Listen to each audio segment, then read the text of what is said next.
What's up, everybody, and welcome back to Fireside Giants. I'm your host, Anthony Rivardo, joined by my co-host, Alex Wilson, and we're here to hit you guys with a midweek injury update for the New York Giants as they prepare to face off against the New York Jets on Sunday afternoon. We got two players returning to practice that we're really excited about. Andrew Thomas back at practice finally, and John Michael Schmitz also back at practice. However, we do have one player who's not yet back at practice, and it's starting to create a little cause for concern here. Daniel Jones still not practicing. It's kind of looking like Tyrod Taylor's going to get his third start in a row this upcoming Sunday, but he just might have some reinforcements on the way with him. But as Jordan Rannon respectfully informed Alex Wilson today, they are not likely to return to the lineup today. Andrew Thomas is not, but he is very, very soon to returning to the lineup, and that's something to be very excited about. Andrew Thomas, JMS, making their way back to football shape very shortly. So we're going to go ahead and dive into this injury update, but before we do all that, make sure to leave a like if you do enjoy this episode, subscribe to the channel if you are new, ring the bell so you don't miss an episode, and comment your thoughts on the topic down below in the comment section. And if you're listening on Apple or Spotify, please make sure to leave us a 5-star review, and go ahead and follow us on all of our social media channels at Fireside Giants. But without further ado, Alex, how are you doing today, my friend, and what are your thoughts on the Giants injury update? I'm doing okay. I would love to see both Andrew Thomas and John Michael Schmitz return back to this lineup, return to this team, and see what we can do in pass protection, see if we can get this offense rolling. That chemistry, that development of gelling and just gaining some experience alongside one another, that goes so far in terms of, success, long-term, consistent success. And ultimately, like you see like the Eagles, you see some of these teams with really good offensive lines. Why do they have such good offensive lines? Well, they stay healthy and they stay playing alongside each other and they develop chemistry. And the Giants, unfortunately, have been bitten by the injury bug year after another. And ultimately, we find ourselves grasping at straws, trying to find practice squad caliber players that can just plug in and be a competent player on any given week. And it's not a sustainable practice. It's not a recipe for success. Guys got to stay healthy. And ultimately, you know what? You know how you get guys to stay healthy? You don't turn the ball over and watch Andrew Thomas have to run after a guy that is much faster than him on a blocked field goal. That would go a long way towards helping this team. Or a tush push where you lose two offensive linemen on the same play also would be, or rather Daniel Bellinger, and then, of course, John Michael Schmitz with shoulder injury. So, obviously that is not ideal. But look, Andrew Thomas coming back is like the second he went down, our season kind of went down the drain with him. And that's kind of the truth. He is arguably the most important player on the offense aside from the quarterback position. You could make the argument that he is slightly more important because without him, we've seen our quarterbacks really struggle, especially in pass protection. Like the passing offense has really fallen off, and he really helped put this offense together, and he gave Daniel Jones, and obviously would have given Tyrod Taylor more time in the pocket. And you know what, Daniel Jones wouldn't have gotten hurt if Andrew Thomas was playing, because if you guys recall, when I think they put Matt Parrott in there, they put, was it Josh Azudu? I don't remember who it was, but that guy on Miami rushed and hit Daniel Jones on the back, basically unblocked because he got around the edge so fast. If Andrew Thomas is in there, that probably doesn't happen. Like, that's the reality. When you have a lot of backups playing and they're not very good, guys get injured because they can't do their job at a high level and they can't stop passers. They can't stop these kind of things. So it just starts compounding on top of each other. When you lose some of your best players, everyone else gets hurt because of it. So now, we're not totally sure if those two will make a return this upcoming week against the Jets, who, by the way, have a really good freaking defense, a really good pass rush. They're expected to get DJ Reed and Sauce Gardner back, so it's going to be hard to score points against this team. One of their pass rushers, Bryce Huff, is having a crazy year. Quinton Williams is a monster. John Franklin Myers is a monster.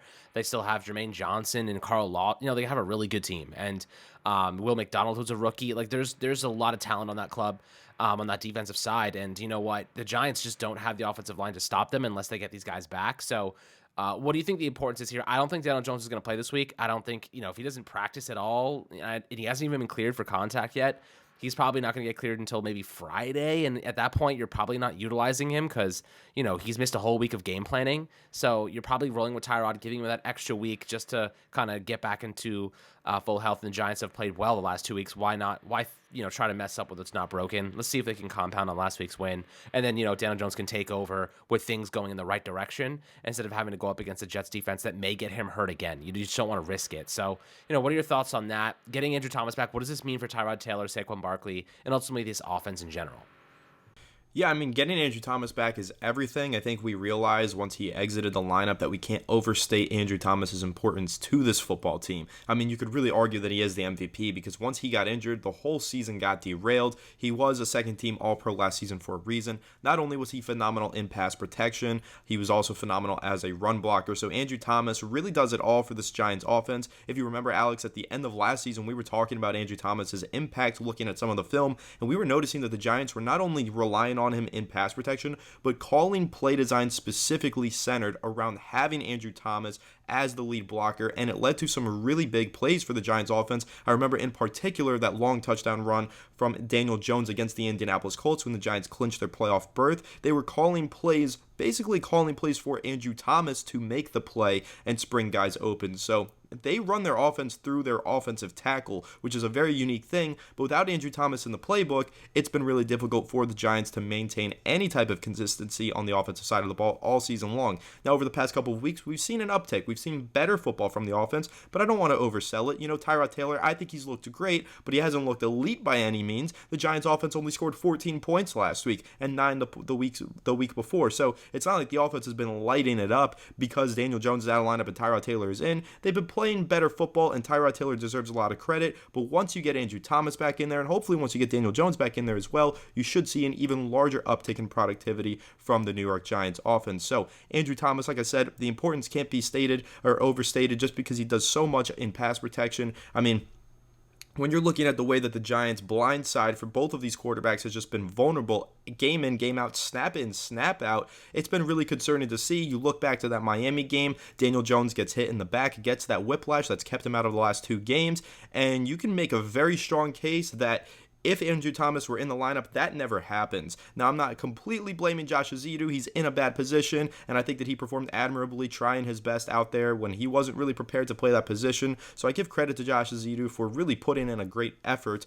but we don't want great efforts from players. We want great performances from players, and that's how you keep your quarterbacks from getting injured, and that's how you keep your running game afloat. That's why we need Andrew Thomas in there to turn in great performances on a week-in and week-out basis. And the same can be said for John Michael Schmitz. I think that the Giants offensive line has played a lot better on the interior in recent weeks, but this is a player that the Giants need to get on the football field, need to continue to develop, because JMS, the expectation is he's going to be a long-term 5 to 10 year starter at center for the New York Giants, and he wasn't playing the best football before going down with an injury. He looked very good at times, but also looked like a rookie going through growing pains. He needs more playing time, needs more experience, so getting him into the lineup as soon as possible is very important for the New York Giants. So both of those offensive linemen returning to the lineup, can't overstate how important it is. But having Daniel Jones back in the lineup as well, Alex, I don't know if he's going to be back in the lineup this week. Like you said, I think it's going to be Tyrod Taylor. I think he's going to continue to start at least through this upcoming game with the Jets. But when you're considering whether or not he's going to be cleared for practice or cleared for contact on Friday, you said at that point you think you just hold him out of the lineup. I don't think that the Giants are going to do that. They seem like they've been very eager to get Daniel Jones back in there. Daniel Jones himself has said, I want to try and play this week. I want to try and play this week every single week that he's been out. So I think that if he does get cleared for contact, they're going to put Daniel Jones into the lineup. But like you said, this is a really good New York Jets defense, a very good pass rush. Is that really the best idea? I'm not so sure, but I also do subscribe to the belief that Brian Daboll plays with, that you get your best players on the football field whenever they're available to play. You don't hold players out. I don't think he has held guys out at any point and rested them for an additional week to get them healthier, and I know you could do that with Daniel Jones here, but let's be realistic. If that was the way that the Giants played things, Saquon Barkley probably wouldn't have played versus the Buffalo Bills. They probably would have rested him one more week, and then he would have gotten his return against Washington, because the Bills game, by all means, was pretty unwinnable in the eyes of most fans and probably in the eyes of a lot of Giants personnel staff. So I think that that's not the way that the Giants are going to do it. If Daniel Jones gets cleared for practice, or cleared for contact rather, I think that he is going to go out there and play on Sunday. However, I don't think that he's going to get cleared for contact and play on Sunday, and I think that we are going to see more Tyrod Taylor. Again, I would love to see Tyrod Taylor with a bolstered offensive line with these 2 reinforcements back in there, but realistically, I think that they're going to make progress this week, and I think we see Andrew Thomas back in the lineup next week versus the Las Vegas Raiders. And then you're talking about having maybe Andrew Thomas, John Michael Schmitz, and Daniel Jones all back in the lineup. So not that you want to punt on this week and give up and just look ahead to the next week, Alex, but you do have to be excited by the fact that we are about 1 week away from getting this Giants offense that we dreamed about all offseason long back on the field. Still excited for this upcoming game against the Jets. I mean, the Jets are coming off a bye week, and they were coming off of a huge upset win over the Eagles before that bye week. They're playing really good football right now. This is going to be a tough one, and we know that a lot of Giants fans and Jets fans alike are searching for bragging rights for MetLife Stadium, but this is going to be a very tough, hard-fought game. If Daniel Jones is cleared, if Andrew Thomas is cleared, if all these guys are cleared, I assume that you want to get them back on the field as soon as possible and try to win this football game. I know you said maybe you hold Daniel Jones out of lineup, but if all three of those guys are back and ready to go, are you in the boat where you got to pick up these wins now? You got to go after the New York Jets, or are you still kind of in the headspace where we're 2-5? It doesn't really matter about picking up all of these wins. How are you kind of feeling about the sense of urgency that the New York Giants have to get these guys back on the field and win football games? I mean, look, man, the truth is that if we lose this game and we fall to 2-6, you might start selling players. Like, you might start trading guys away. If you win this game, you're right back in this thing, and we're not that far out of a wild card spot, and you try to get these guys back on the field, try to get healthy, and try to start competing. But if you fall to 2-6, like, that may be game over. You know what I mean? So you have to put your best players on the field. So but my fear isn't that Daniel Jones isn't ready. My fear is that if they're going to practice almost a full week without him and put in a game plan and put in a strategy, and he missed all that on the field practice, is that going to hold him back? Does that make him prepared? Is he going to be prepared? And we know he has more upside than Tyrod Taylor, but is he going to be prepared to play the Jets, having missed almost all of the practices leading up to the game? You know what I mean? Like, that's where I get concerned. If he's not ready, but Tyrod Taylor is ready, maybe Tyrod is the best option to play this upcoming weekend, even if Daniel Jones is healthy, just based on a preparation standpoint, not on a talent standpoint. So I'm a little bit curious about that one. I want to hear your thoughts on that. I could be totally wrong, and the Giants maybe, Daniel Jones has been walking every step of the way with them, and while he hasn't been taking the snaps on the field, he's been there in the classroom, and he's been doing his film work, and he's been doing all the stuff he needs to, and he can step in and take over right away. I imagine that's probably what their mentality is. He can step in without having taken any practice reps and get right back into the fold here. But maybe he gets that last practice in on Friday, and then we're off to the races on Sunday. So this is definitely a situation where the Giants have to be careful, but I do think that if they have guys that are healthy, they're going to play. Like, you can make the same argument for Andrew Thomas. Like, Andrew Thomas, if he's not healthy, or if he's healthy but he hasn't practiced all week, would you start him? But again, he practiced today, so that's a good sign. And JMS practiced today as well. Now we just don't know in what capacity. Could be very limited. That hamstring was a significant injury. That was obviously a very, very serious injury, because 6 weeks is a long time. You know what I mean? 6 weeks of missing time. And he had a setback as well. Like, I mean, I've had hamstring injuries and, maybe 3 weeks, month max. I mean, it's been 6 weeks. That must have been a serious injury. So with that being said, they definitely don't want to rush it back. If he gets hurt again playing, we're going to lose him for the rest of the season maybe. If he suffers another setback, we may lose him for the next 10 weeks. You know what I mean? And like that, I don't know if we can sustain that. Again, if we lose, it's going to be tough anyway. But, if he's healthy enough, I guess the Giants may view this game as like their season's on the line. Maybe it's the game that determines whether they sell or not at the trade deadline. What do you think about that? Like, is that a variable that you're considering here, that, if they lose, like maybe they just try to get draft capital for some of these expiring contracts? Or do you think if we win, we're right back in this thing, we'll start competing and, get some guys healthy and try to build some momentum? I mean, knowing Joe Schoen, I think he's going to consider making deals at the deadline regardless. He's shown a habit of making trades. He likes to get deals done. Usually we've seen him buy, but we have seen him sell, and I think that he could become a seller at the deadline just based on how he evaluates the team and its future. So I don't think that it's necessarily dependent on this one win. I would hate to see the Giants, honestly, watch one game and make a full determination of their season based on that one game. I think that if you watch the whole season and you look at these past 7 games, that's really what you should be making your determination on, and saying, okay, the Giants probably aren't going to have a fighting chance of making the postseason or doing anything in the postseason, so it's time to sell off some of these assets. And now I understand, I get what you're saying, where, if the Giants win this game, it kind of does change the narrative of the season, maybe turns things around for them a little bit, and they do start to believe and buy in. But I really think that it would be smart for Joe Schoen to look at these past 7 weeks and make the determination based on that, and not get too much of a recency bias watching one game versus the New York Jets, who, yes, they're a good football team right now, but they're also not the best football team. They're inconsistent. They've got some holes on their roster, but they have been able to pick up some pretty impressive wins in recent weeks. So I don't know if this game really changes my mind on the sense of urgency versus buying or selling at the deadline or buying into the season.